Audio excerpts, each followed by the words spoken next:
সুনামগঞ্জ সিলেট আঞ্চলিক মহাসড়কে এনা পরিবহনের একটি বাস ও পিকআপ ভ্যানের মুখোমুখি সংঘর্ষে একজন নিহত ও অন্তত ৮ জন আহত হয়েছে। নিহত ব্যক্তি পিকআপ ভ্যানের চালক। শনিবার সকালে ছাতকের গোবিন্দগঞ্জ এলাকার ঘোড়ারগাঁও গ্রামে এ দুর্ঘটনা ঘটে। সংঘর্ষের পর এনা বাসটি সড়কের পাশের একটি ছোট খালে পড়ে যায় এবং পিকআপটি সম্পূর্ণ দুমড়ে মুচড়ে যায়। প্রত্যক্ষদর্শীরা জানান, ঢাকা থেকে আসা এনা পরিবহনের একটি বাস সুনামগঞ্জের দিকে যাচ্ছিল। এ সময় বিপরীত দিক থেকে আসা একটি পিকআপ ভ্যানের সঙ্গে মুখোমুখি সংঘর্ষ হয়। এতে ঘটনাস্থলেই পিকআপের চালক মারা যান। দুর্ঘটনায় আহতদের মধ্যে 2 জনকে Sylhet MAG Osmani medical college হাসপাতালে পাঠানো হয়েছে। আহতদের মধ্যে এনা বাসের চালকও রয়েছেন।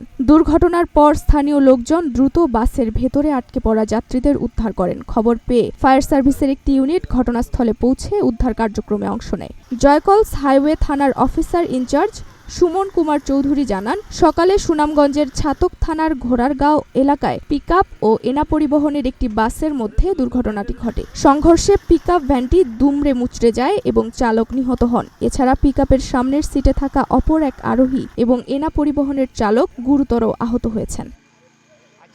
নুসরাত জাহান জেরিন, নাগরিক প্রতিদিন।